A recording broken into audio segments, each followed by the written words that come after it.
ब्रेकनंतर मुलुक महाराष्ट्रामध्ये तुमचं स्वागत आणि आता बातमी बघूयात महत्त्वाची ते म्हणजे दहशतवाद्यांनी हल्ला केलेली बैसरन व्हॅली ही नेमकी दिसते कशी पाहूयात या ग्राउंड रिपोर्टमधनं।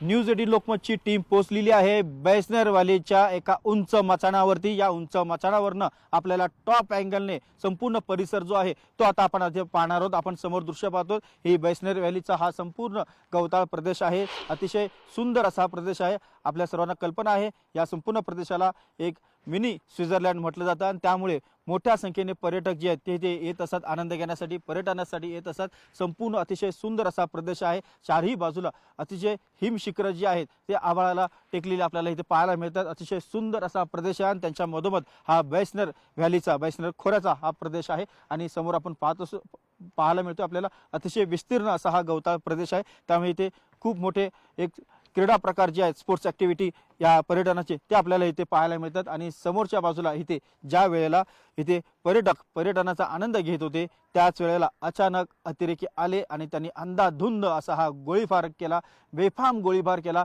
सर्वप्रथम पर्यटकांना कळलंच नाही की कुठून गोळीबार होतोय, कोण गोळीबार करतंय, कशा करतंय, मात्र गोळ्या लागतायत, लोक पडतायत खाली, लोक जखमी होत आहेत। हे पाहिल्यानंतर सर्व लोक घाबरले आणि स्वतःचा जीव वाचवण्यासाठी अक्षरशः पळापळ जी आहे सर्व पर्यटकांची ती सुरू झालेली आहे। आपण इथे पाहत असू इथे समोर जे कॅन्टीन एरिया आहे त्या कॅन्टीन एरियामध्ये देखील अनेक जे पर्यटक आहेत ते खाण्यापिण्यासाठी बसले होते। गोळीबाराचा आवाज ऐकून सर्वजण जे आहेत आपापला जीव वाचवण्यासाठी मिळेल त्या रस्त्याने पळत सुटले होते। समोर आपण पाहत असाल की एक संरक्षक जाळी जी आहे ती लावलेली आहे। त्या संरक्षक जाळीला देखील ओलांडून काही प्रसंगी तोडून समोरच्या जंगलाच्या दिशेने हे सर्व पर्यटक जे आहे ते आपला जीव वाचवण्यासाठी पळत होते। आणि ह्या बाजूला जे आपण जंगल पाहतोय उजव्या बाजूला या जंगलाच्या बाजूने सर्वात प्रथम जो आहे गोळीबाराचा आवाज ऐकू आला। तिकडनं सर्व एक घबराट जी आहे ती सगळी सुरू झाली, पळापळ सुरू झाली आणि अतिरेकी याच मार्गाने या खुल्या मैदानावरती आले आणि त्यांनी सर्व पर्यटकांवरती अंधाधुंद गोळीबार करण्यास सुरुवात केली। जे पर्यटक ते त्यांना सापडले त्या सर्व पर्यटकांना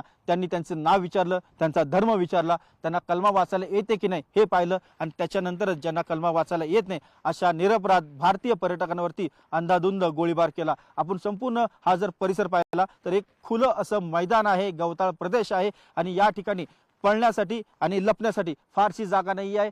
पळून जाण्यासाठी फक्त बाजूचं जंगल आहे। पर्यटक जे आहे ते इथे पळत होते जंगलाच्या दिशेला कारण एक खुलं मैदान आहे। खुल्या मैदानावरती अतिरेक्यांनी एकेका पर्यटकाला लक्ष करून गोळ्या मारलेल्या आहेत, अनेकांना जखमी केलं। जखमी केल्यानंतर त्यांना त्यांच्या जवळ गेले आणि त्यांचं नाव विचारलं, त्यांचा धर्म विचारला, त्यांना कलमा वाचायला येतो का हे सांगितलं। त्यानंतर ज्यांना कलमा वाचायला येत नाही, ज्यांचा धर्म जो आहे तो त्यांनी कळाल्यानंतर त्यांनी त्या सर्व भारतीय पर्यटकांना लक्ष केलं आणि त्यांना जागेवरती गोळ्या झाडल्या। आपण समोर पाहत असू अनेक पर्यटक पळण्याचा प्रयत्न करत होते मात्र अतिरेक्यांकडे AK-47 सारख्या एक संहारक असं शस्त्र होतं आणि त्यांनी अंधाधुंद गोळीबार त्यांनी केला आणि मोठ्या संख्येने पर्यटक जे आहेत ते इथे मृत्युमुखी पडलेले आपल्याला पाहायला मिळतात। जवळपास 27 पर्यटक जे आहे त्यांना आपला प्राण जो आहे तो गमवावा लागलेला आहे। अनेक जे पर्यटक आहेत ते गंभीररित्या जखमी देखील झालेले आहेत। एक अतिशय हृदयद्रावक जे असं चित्र जे आहे ते या बैसनर व्हॅलीच्या या गवताळ प्रदेशामध्ये घडलेलं आहे।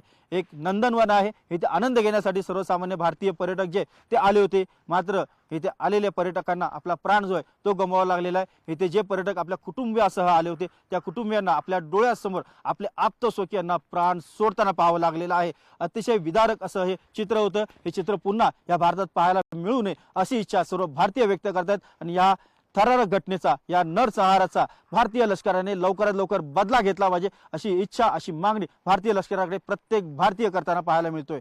व्हिडिओ जर्नलिस्ट हर्षद गोरकासह उदय जाधव, न्यूज 18 लोकमत, बैसनर खोरं, पहलगाम। आणि यासोबतच या बुलेटिनमध्ये इथेच थांबून लगेच पुढच्या बुलेटिनमध्ये अशाच काही बातम्यांचा आपण वेगवान आढावा घेऊयात। सुरुवात करूयात महत्त्वाच्या बातम्यांनी। महत्त्वाच्या बातम्या प्रायोजक पुष्कराज रागी डिलाइट्स, महाराष्ट्राचं लाडकं आणि नंबर 1 नाचणी सत्व।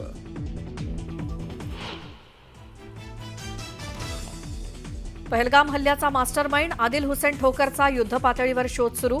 लष्कर-ए-तोयबाचा कमांडर सैफुल्ला कसुरी आणि अबू मुसासोबत रचला हल्ल्याचा कट।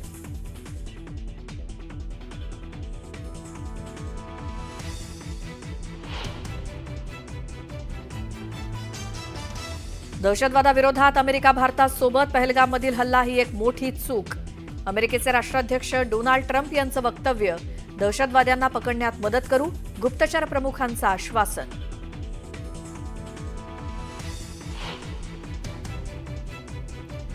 छत्तीसगडमध्ये 1500 माओवादी असल्याचा सूत्रांचा दावा. जंगलात सुरक्षा दलाकडनं 5 दिवसांपासून सर्च ऑपरेशन सुरू. करेगट्टा परिसरातील माओवाद्यांना घेरण्याचा प्रयत्न. मनसेच्या वतीनं आज पहिलं प्रति महासभागृह भरवलं जाणार. या महासभेसाठी मनसेकडनं सर्वच राजकीय पक्षांना निमंत्रण. भाजप मात्र गैरहजर राहणार असल्याची माहिती.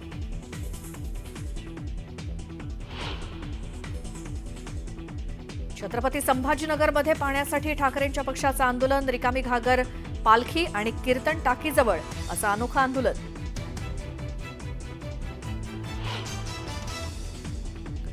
नाशिकच्या गोदावरी नदीतील पाणी वापरावरती बंदी आणण्यासाठी उच्च न्यायालयात याचिका. नदीचं पाणी पिण्यास बंदी घालण्याची मागणी. कुंभमेळ्याच्या आधी पाणी स्वच्छ न झाल्यास कुंभातील स्नानावर बंदी घाला.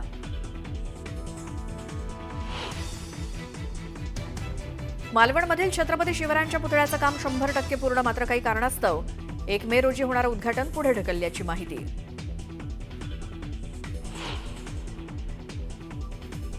मुंबई विमानतळावरील छत्रपती शिवरायांचा पुतळ्यावरनं केंद्र सरकारची नोटीस. डीजीसीएच्या सर्वेक्षणानंतर छत्रपती शिवाजी महाराजांचा पुतळा अडथळा म्हणून घोषित. शिवप्रेमींकडनं संताप. भाजपाध्यक्ष जेपी नड्डा आज पुणे दौऱ्यावर. जेपी नड्डा यांच्या उपस्थितीत रोजगार मेळाव्याचं आयोजन. मेळाव्याआधी नड्डांनी श्रीमंत दगडूशेठ हलवाई गणपतीचं घेतलं दर्शन.